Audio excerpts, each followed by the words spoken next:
Good afternoon.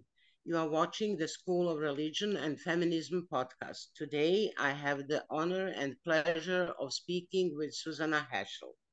As a scholar and author, Susannah Heschel has explored issues of Jewish feminism and 19th and 20th century German Jewish history.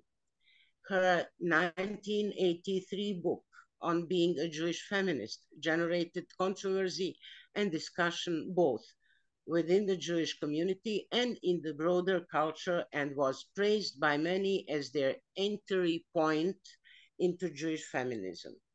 Heschel has received many honors, including 4 honorary doctorates from universities in the United States, Canada, and Germany. She was elected a member of the American Society for the Study of Religion in 2015 and is a Guggenheim Fellow as of 2023. Susannah, what I didn't say, I would like to ask you to tell us. So please just tell us a few words about yourself. Thank you. Elma, it's a pleasure to be with you. I'm delighted to be with you. I had a wonderful trip, as you know, in Sarajevo 2 years ago, and I'm eager to return to your part of the world. I am a professor at a college in New Hampshire, although I live in Boston, Massachusetts. My title at the university is the Eli M. Black Distinguished Professor. I'm in the Department of Religion, but I also chair the Jewish Studies program, which is an interdisciplinary program. And as you mentioned, when I was a graduate student, I edited a book on being a Jewish feminist. I also have published books on the history of Christian-Jewish relations in Germany in the 19th century and on pro-Nazi theologians, Protestant theologians in Germany during the Third Reich. I have a forthcoming book in a few months that I wrote together with a colleague, Sarah Imhoff, a professor at Indiana University, that's called The Woman Question in Jewish Studies. And the book is a study of the status of women in the field of Jewish studies from various angles. So that historically, but also in the current moment, we spoke to many women, graduate students to full professors, about their experiences of discrimination and stories that they told us about harassment and even sexual assault. And the book also examines quantitative data. We looked at the number of women on editorial boards, for example, and found that the status of women is deficient in many respects, also in terms of the citation of women's scholarship, and so on. So the book will be out in a few months with Princeton University Press. So as you can see, my interests are multiple. I've also written a small book in German on the history of Jewish scholarship on Islam from the 1830s to the 1930s. So that's another area of my interest. Thank you. Your interests are really many, and but what I'm interested now, as a starting question for you, would be, let's say today your name, along with the names of Rachel Adler, Judith Plasko, and few others, is synonymous with a female rebellion. How does it feel to challenge 3,000 years of Jewish tradition? What challenges did you have to face as a rebel against tradition? So those are important questions. First of all, I have to say that I feel as though I was born a feminist. That is, from the time I was a small child, I questioned why women were excluded from aspects of Judaism that were considered so important, from leading prayer, from reading from the Torah. And when I was a child, I was raised in a very religious home, and I loved Jewish religious practice on the one hand. On the other hand, there were certain elements that I also wanted to be part of. And I was frustrated that I was excluded. And it seemed to me that there were two Judaisms, one for men, one for women. Now, my family was pretty traditional. My parents were older. My father was born in Warsaw and studied in Berlin. And my parents' friends were mostly European Jewish refugee scholars. And sometimes I tell people I was raised in the Middle Ages. We used to wear white cotton gloves to the synagogue. Of course, men and women sat separately. And there was a sense that as a girl, well, maybe you could grow up to be a kindergarten teacher, something like that, but certainly not a professional. A doctor, a lawyer, a professor, it was inconceivable. There weren't any, or if there were, they were pointed out as women who were somehow deficient as women. They were bitter, they were angry, you wouldn't want to be one of them. So this was the conflict for me as a child, but I'm very fortunate because my father always agreed with me. Although he grew up in a Hasidic family, or of course the separation of men and women is very severe, but on the other hand, he was quite open-minded. And so when I said that I wanted a bat mitzvah, he didn't argue with me. He arranged it. I wanted a bat mitzvah and I wanted it on Shabbat morning, not Friday night, which was sort of the girl evening, Friday night. And my father organized that for me, and it was a very important occasion in my life. And later, when I was older and I was talking about, what should I be when I grow up? And this is when I was a teenager. My father said, well, why don't you become a rabbi? And I said, oh, that's impossible. They'll never take women rabbis. And he said, well, I don't know, things are changing. Now, that was pretty remarkable, actually, to have his support, to have the support of my father meant a great deal to me. But that was not just the support, it was his idea, if I understood. Yeah. So that was his idea. Interesting. That nice. Yes. So, and I think my father was observant. We were like raised, what one would call an Orthodox home. My father didn't like those labels. But at the same time, my father was he didn't worry about all the minutiae of Jewish law of halacha. And he also felt that as a girl, he wanted me to learn and to love everything Jewish. So when I'm an only child, so at dinner was my father, my mother, and me, and I led Birkat Hamazon. Now, that was only when I was much older did I discover that actually women aren't supposed to do that. But for my father, it was all right. And I think in so many respects, he showed me that what was really important was not watching all of the punctilious details of Jewish law, but rather, what's the spirit that you create? And he wanted to create for me a spirit that was religious, that was inspiring, was engaging, that was full of love, of mitzvot. People sometimes talk about someone who's strictly observant. And I think instead of strictly, I would say lovingly observant. So, yeah. Now, yes. For many years, I was angry. I didn't want to sit behind a mechitza, separate in a balcony, behind a curtain in a synagogue. I felt patronized. I felt minimized. I felt invisible. When I said Kaddish for my father, it was very hard for me to find a daily minyan that would allow me to say Kaddish. And sometimes in an Orthodox synagogue, when I stood up in the women's section and I said Kaddish along with the men, nobody said Amen, which is, as you know, in the Talmud, that's called a bracha yasoma. It's an orphaned prayer. When nobody says Amen, nobody hears you. And then I discovered something remarkable. I was living in Cleveland and I just arrived, and I noticed that around the corner from my house, there was a very small synagogue, a little tiny wooden storefront, very small. And Friday night, my first Friday night, I went in and it was extraordinary. First of all, there was something about the air in the room that brought me back to the shtibel of my uncle, the Kapitchnitzer Rebbe on the Lower East Side of New York from my childhood. It even seemed to smell the same. but it was the atmosphere. This was a tiny little synagogue with a rabbi, he must have been in his 80s, who come over from the Soviet Union, and his wife, Rabbi and Mrs. Kazin. And it was a little synagogue that had very poor Jews, many of them also refugees from the Soviet Union, from Russia, many of them on welfare.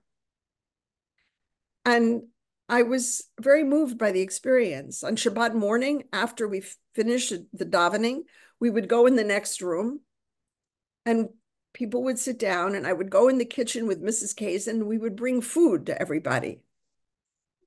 And I was very struck by that because, you think before one prays, there's a lot written about how to get into the mood of prayer. That's why we have Psuke de Zimra, for example. We recite Psalms first, and then we pray.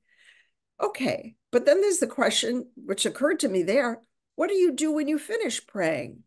What's the first thing one should do? Now, at the conservative synagogues, which were egalitarian and large and magnificent, after the service, there would be hors d'oeuvres made by servants who would present the little delicacies. Only a little bit was eaten. I don't know what happened to the rest of it. Did they throw it away? But servants served it and took it away, and you were served. And it was all very elegant. And there was something about that I suddenly realized it just didn't feel right. And in this little synagogue of the Kazins, instead of being served by servants, I went in the kitchen and I brought food to people who were on welfare who really wanted to have a hot meal. And I thought, what a difference. How much more appropriate that is to the spirit of what we've just been doing for the past 2.5 hours in our prayers. And I also found that in that little synagogue, even though there was a curtain, Mrs. Kazin was definitely in charge of things.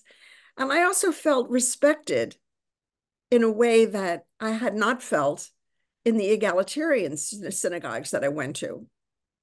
Didn't feel in the egalitarian synagogues, I think what really matters is how much money you donate to the building fund. Then you become a somebody. Whereas in this little synagogue in Cleveland, I was appreciated for bringing food to people and for cleaning up afterwards. So there are certain Jewish values that sometimes get lost in America in our big synagogues. And that little synagogue brought back something for me, very important, some really important lessons. I also realize that feminist issues are also shaped by economic circumstance. Okay. And it reminds me of what we've heard in the beginning of the second wave feminist movement in America. The movement can be a movement of white women, wealthy women. It's very different what they need from what single women supporting a family, single mothers on minimum wage or on welfare, what those women need. What is a woman, actually? Is it the same if you are wealthy and white, or if you're a person of color, if you're poor, if you're rich? These are some of the issues that we've been confronting, of course, in recent decades. And I think it's true within the Jewish world as well. It's not the same to be a woman in a rich synagogue or a poor synagogue. And it doesn't mean that it's better when the synagogue is egalitarian. Not necessarily. So now I have to ask you how you define feminism and how you define feminist theology. You said something now about that, at least about how you felt in a small, in a tiny synagogue. But in fact, what is feminism and what is feminist theology? So feminism has to do with women being able, to the greatest extent possible, to run our lives, to control our bodies, to control our futures, to control our families, to have access to what we call power of various sorts. So, for example, we have a passage in the Bible in the book of Proverbs, chapter 31, that speaks of a woman of valor. And the passage praises women, wives in particular, for what women do for the household: cooking, cleaning, managing things, etc. Now, it's very nice. Who doesn't want to be praised? Of course, why not? But we have to remember that the voice is the voice of a man. What feminism means is to have that passage duplicated, which we praise men for doing the dishes, cooking the food, cleaning up, caring for the children, and so forth, written by a woman, let's say. So it is a question, to a large extent, of power, the power to control our bodies, for example, reproductive rights, so that I am not forced to be pregnant against my will. It's also about being treated with respect, regardless of my income, my professional status, my ableness of my body, if I am able or disabled. And there we have the way in which access to power is blocked in various ways. It's blocked through discriminatory laws and traditions, but also ideas and myths, fantasies that people have in their minds about what a woman ought to be. And so, for example, when I was growing up, there were people, men and women, who would say, I would never go to a woman doctor. I couldn't trust a woman doctor. Why?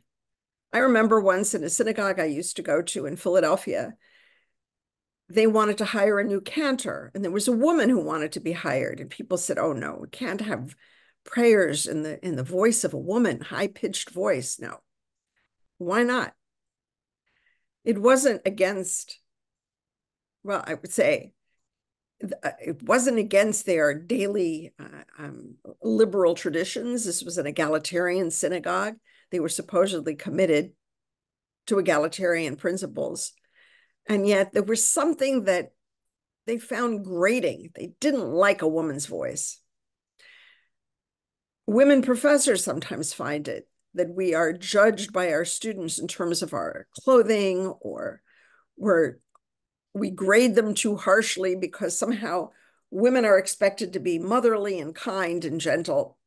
All of these myths that prevent us from having access to power. And so feminism comes along and tries to examine and dismantle these myths in various ways. We talk about it, we explore it, we study it.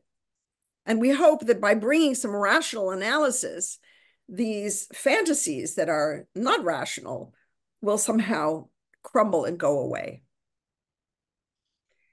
So in 1983, you wrote that the history of Jewish women is just beginning to be written. But it's clear that many issues raised today under the banner of feminism represent striving of past generation. That is something what you wrote in 1983. When you look back at the time that has passed since these lines were published, can you name what are the aspirations of we Jewish feminists that have been fully or at least partially realized in these 4 decades? Where is the Jewish woman today in relation to Judaism? So when I look back, I think actually it's fantastic what's happened. So when I edited the book on being a Jewish feminist in 1983, there were Reform rabbis, women, and Reconstructionists. They were still debating conservative, but that happened the year my book was published. And people were saying, Blue Greenberg, fantastic feminists, Jewish feminists, said, one day there will be Orthodox Jewish women rabbis. And I thought, no, that'll never happen. And yet it has happened. And there's a rabbinical school for women, Orthodox rabbinical school in New York, Maharat. And there are now Orthodox women rabbis. Now, of course, the problem is which congregations will hire these women. That's an issue. But I think the point is things are changing. So much has changed since 1983. It's incredible. And it's also true in the question of writing history. There are a lot of women scholars writing Jewish women's history, and there are also men writing about Jewish women now. So I think that's great. It's not done. We're not finished with the project, of course. We're in the middle of it, but I think there's been an explosion of scholarship, and it's really fantastic. So I'm thrilled about it.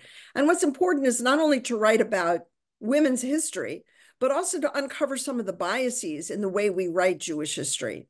So I'll just give you an example. There's a lot written about the pogroms in Eastern Europe from the 1880s through the Russian Civil War. And yet very little attention has been paid to rape, the mass rape that occurred during these pogroms. There's a hesitance on the part of some men to address the question of rape. Sometimes it's a matter of embarrassment, of shame. There were some Zionist writers who didn't like the idea of writing about rape. It felt like a weakness of the Jews, and so on. So there's certain biases that sometimes enter into the scholarship that we also have to overcome, and we will. So much has been accomplished. And I also would say, yes, I find a vibrant discussion about women and women's rights within the Orthodox world today. And that vibrancy has continued for a long time. I don't always agree with everything, but I'm glad it's being addressed. And I would say there's one thing to keep in mind. In an Orthodox synagogue, there's a curtain that separates men and women. It's visible. There it is, the curtain. We all see it, we acknowledge it. And yet, in some of the so-called egalitarian synagogues, there's also a curtain. It's just invisible. People don't perceive that there are differences in the way men and women are being treated. yes, but what is with the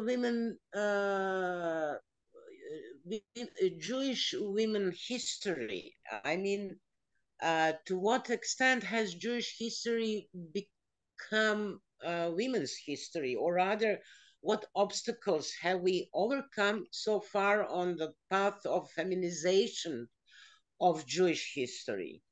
I mean, a lot of things were done, but the stories, the history, the presence of women in a history, where are we now with that issue? Where are we now with Jewish women's history? Yeah, so I think important work has been done on the medieval period, early modern period. But, we're also, in some ways, trapped by the kinds of questions we ask. So I would even wonder, just as an example, it's been very difficult for scholars to understand the piety of Hasidism. Hasidism has often been portrayed in a negative light by scholars. I think that's in part because Hasidism seemed effeminate. So what I want to suggest is that there are sometimes biases that enter into our scholarship. If piety is viewed as effeminate, then the fact that Hasidism is such a vibrant movement that has attracted so many millions of Jews to this day, it's growing. We can't understand it and we can't respect it because we have a negative view that associates piety with effeminacy, with women. We have a misogynist attitude that needs to be addressed. Thank you. Now, in this world, which is as it is, not very nice, at the situation, the political situation is, well, something what we have to worry about. Um, but how do you view interreligious feminist theology? Do you consider this collaboration possible, important? Uh, Today, when women in all religious traditions are facing retrograde tendencies regarding gender equality. Can you say something about that? Is that an issue at all? Yes, I believe we actually have much in common in the sense that today there is a move in many religious communities, in Christian, Muslim, Jewish, away from liberal religion and egalitarian religion, and instead toward more conservative, what some people call fundamentalist, what some people call ultra-Orthodox Judaism or Haredi Judaism. Why are those movements so attractive? It's a question we have to ask. I think, in fact, there's something very intense in a deeply religious community. It's intense in many ways. It makes demands on us. It also has us withdraw from the rest of the world into an inner community with its own language, signifying power, clothing, is an intense community, which can be wonderful, even though it can also sometimes be difficult because you're being observed by your neighbors. But what is it about that intensity? And why can't we have a similar intensity among egalitarian religious people? And that's really the challenge to us as feminists. Can we have that intensity? I remember once talking with Isaac Bashevis Singer, and he talked about the very Orthodox synagogues of his youth in Warsaw, the little Hasidic shtibels, as having a certain erotic power. And I think that's when I say intensity, it's part of it. There's a certain eroticism that one doesn't find in the liberal community. So how can we replicate it somehow? That's a question. On a theological level, I would say that in the book by Mary Daly, published in 1973, called Beyond God the Father, essentially said everything in that one book that we're still, I don't know, repeating rather than moving beyond. But the book said, if God is male, then the male is God. In other words, the power within religion that's granted, in every religion that's granted to men, doesn't simply derive from certain laws or teachings that could be changed one after another, but rather the power that men have is derived from the fact that God is always imaged as male. And so if God is male, men are gods in society. She said, if God could menstruate, abortion would be a sacrament. There's so many ways in which women's experience and women's bodies are excluded from the sense of the holy and from the sense of authority. Where is my authority as a woman within rabbinic law, for example, or within the legal systems of the Catholic Church or of Islam?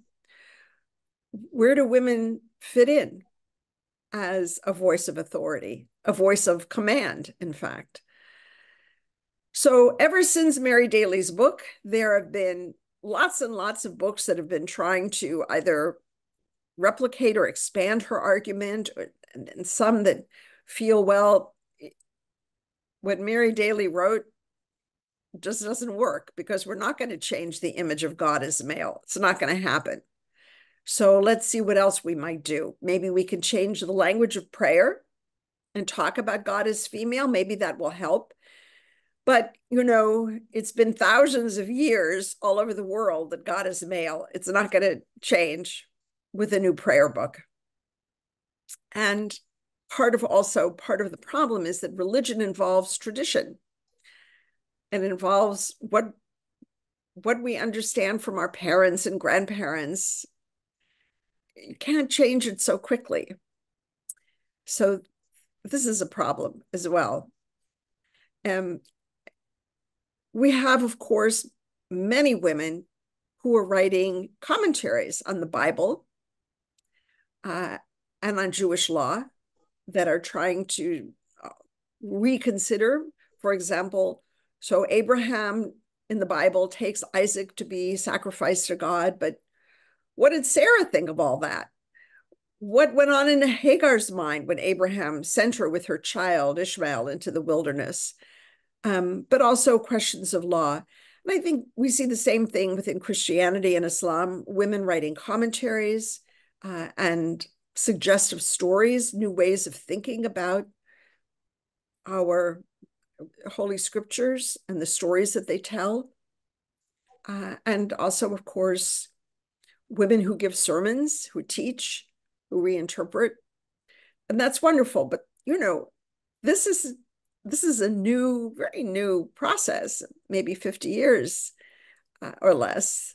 So we have to give it time and see where it leads.